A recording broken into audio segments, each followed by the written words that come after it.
Who's in the house? Yolanda.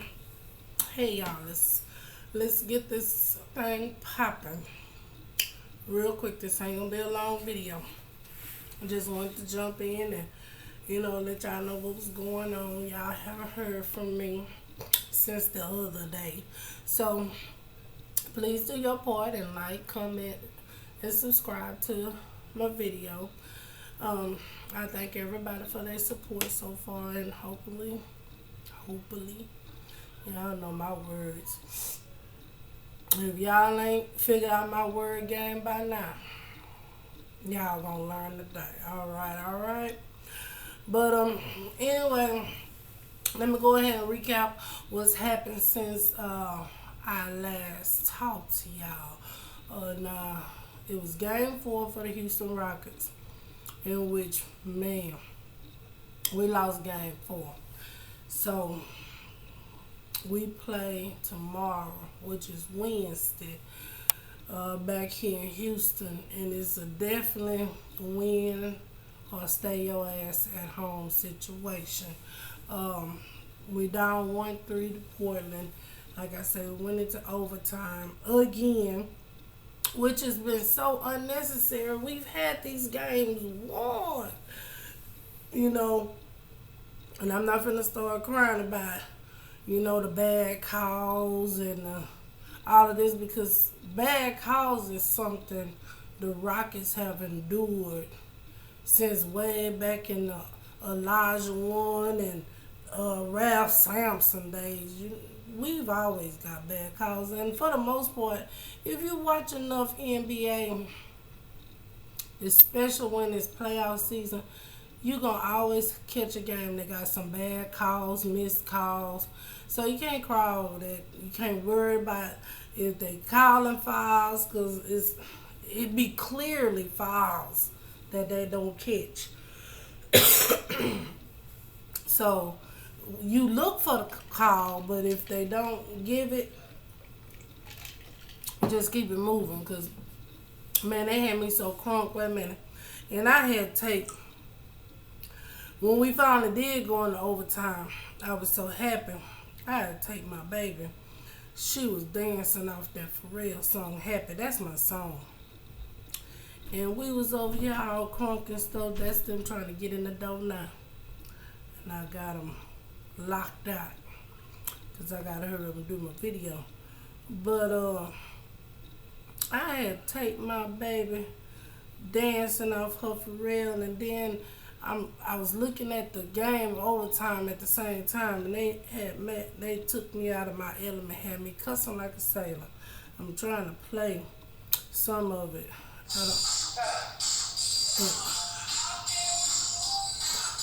That's kind of that song right there. I had her. I don't know if y'all can see it.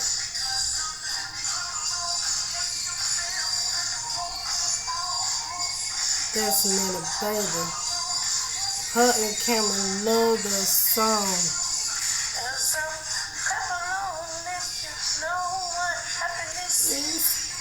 Because I'm happy. Baby, we was happy. We had just went into overtime. And we was crunk. And then them people just took all my little happiness away with all them bull crap calls. I'm talking about when I say I started cussing like a sailor, forgot all about my baby, was right there. The referees ain't call shit. Oh, you have got to be kidding me. In overtime, seriously? You know I what? can't make this They up. messed up my video of my baby. Oh my goodness. Yeah. I mean, look at all this scuffling going on.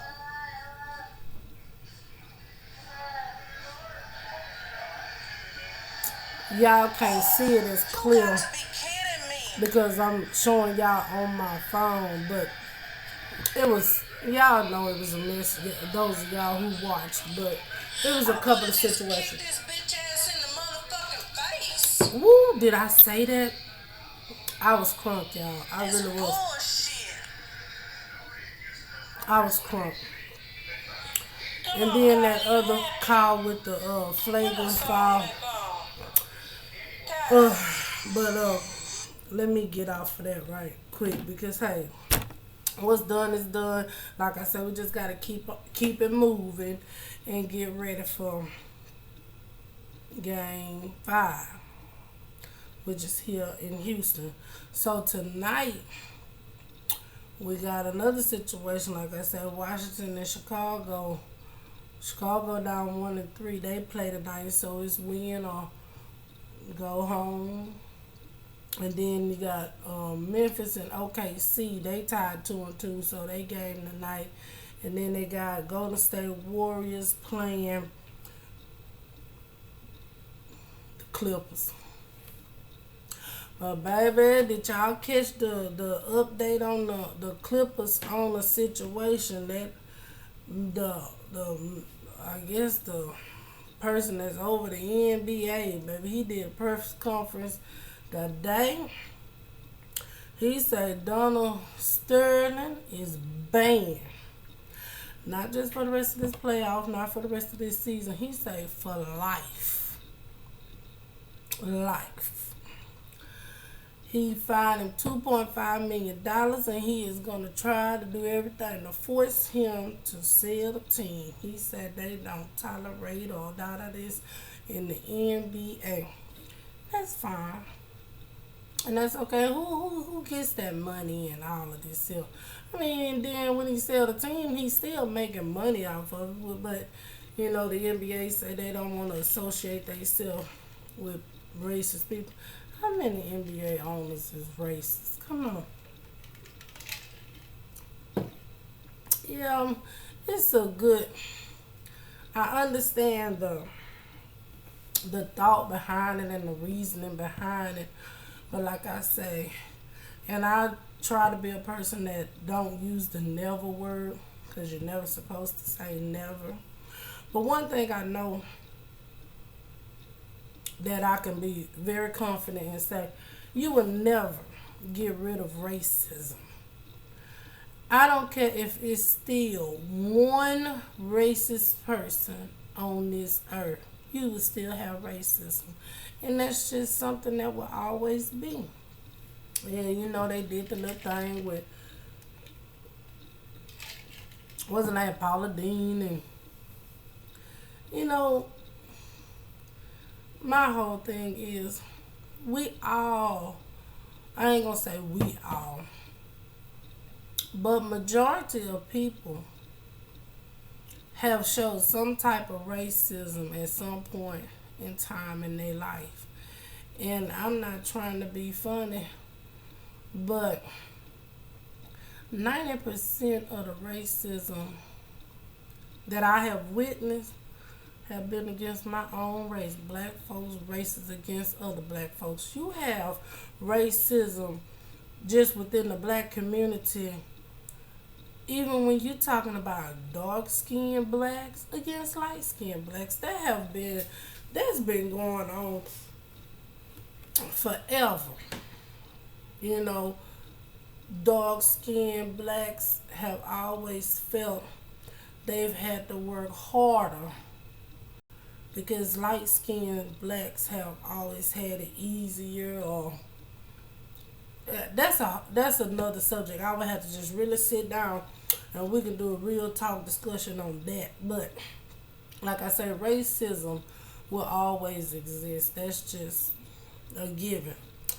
But back to what I was saying, you know, so that was the whole thing that went down about the Clippers. Now, like I said, this just a quick little video today, so I ain't gonna touch on too much. But I want to talk about a couple of other issues that been going on. Now, I just reported, I think, on my last video about the Aldine teacher messing with the child, which I seen they was covering the story on Nancy Grace yesterday, or day before yesterday, whenever I was talking about it, they had it on Nancy Grace. And I'll be damned if just yesterday a Katie teacher now done got busted for having inappropriate behavior with a 14-year-old student. Now, this was a 46-year-old teacher with a 14-year-old boy. What is going on? I mean, these women ain't even waiting for these children to grow up and be men. They going after people children. I mean, man, I'm not. What that boy, he got famous. What? Hide your kids, hide your wife, better hide your sons too. I mean, but this little stuff go on with the male teachers and the female teachers, but lately these female teachers, they just been, and it always seems like once a story break, before that weekend, another similar story gonna come out. I don't understand it. I don't know if it's something in the water or why y'all going after these children. And I think I even seen a comment when the story was on the internet that I was looking at it, and somebody made a comment, well, the boy know what he was doing. He 14. Just because a 14-year-old come try to holler at me, I'm just supposed to be he thinks I'm attractive. Let me go and see what he about. Bitch, please have some sense. How insecure are these women? Just because somebody show interest in me, that don't boost my ego. But my ego already up there. My ego higher than probably it need to be. But hey, I'd rather be overconfident than underconfident. You heard me? I'll tell you what, you won't be catching no story about no 14-year-old flirting with me and I fall for the okie doke. Let's just move on, because that's just crap. We're going to hear another story. We're going to hear another story. I mean, we hear it all the time now. Not a month go by. Only time you probably don't hear it is in the summertime when these kids ain't in school. But trust and believe, during the school year, baby, these women, they need some kind of support group or something for them. I mean, what can you do though? They obviously know how to pass all these background checks. I mean, I told y'all about crazy. Crazy don't have no look. I mean, mental illness.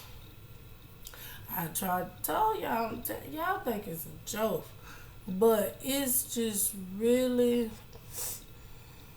it's sad. But anyway, comment below, tell me what y'all think about it. And another sad story that came about, some little 14-year-old girl got killed in Chicago over a Facebook post. And this is about I want to say maybe about the third or fourth time this has happened within the last 30 days. But this little 14-year-old girl in Chicago was killed by another 14-year-old girl who supposedly stole a gun out of somebody's car or whatever. And it's just real sad how these kids are being raised in environments that they don't value life, and they really don't understand the true value of life.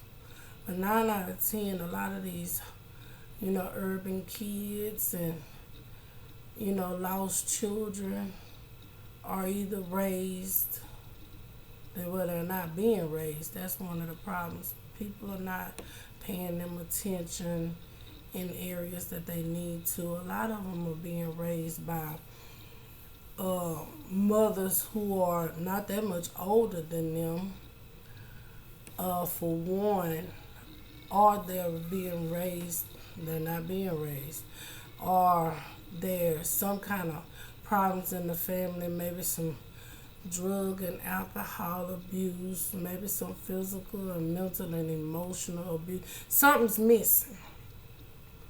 And you can't always just say single parent, even though being a single parent is one of the hardest and toughest and jobs that it will ever be. You know, some of these households have mothers and fathers, but if they not paying attention to their children and just letting them do what they want to do, that accounts for a lot too. But it's real sad. I'll touch base on, deeper on a subject like that a little later. Now finally, even though it was the end of the season before I started doing my vlog, I wasn't going to do recaps for shows that I watched, like my Scandal and my Real Housewives of Atlanta. Oh, y'all see, I got my little short ponytail at the end of the day. It's already raggedy, but like I say, I recycle and I reuse. I brush it out real good, get a little, long as that all the way here ain't that bad, it's good to go. But baby, part 2 of the Real Housewives of Atlanta reunion was off the chain. It wasn't off the chain because it was good as far as the content they had. I'm gonna tell you who's the star. Mama Joyce. If I tell you Mama Joyce was turned up, turned on, and turned out, Mama Joyce was on something. Can't nobody tell me no different. Candace said her mama don't drink. Well, she was on a Miley, or she popped something. Cause she come out there and she was on 10. And I raised $1 million there. And she raised $100 there. And she went on to bragging about her rocks and her diamonds and how she don't have to work no more and yada this and yada that, and how she lost weight behind stress. And if she knew stress did that to you, Tar should have been in her life. She was doing the most. So you could just tell Candy was just embarrassed for her mom. And Candy comes off as the person that she will never speak back to her mom in a certain way, and she'll never stop doing for her mom because she'll feel that that's being disrespectful. But that's their relationship. Let me not get on that. But I'm going to wrap it up because that thing hit 18 minutes. I'm not trying to make a 20-minute video. So do me a favor. Click the like. Comment below. Rate it. Share it on your Facebook and Twitter and any other social media this allows you to share it on. And I will be coming back.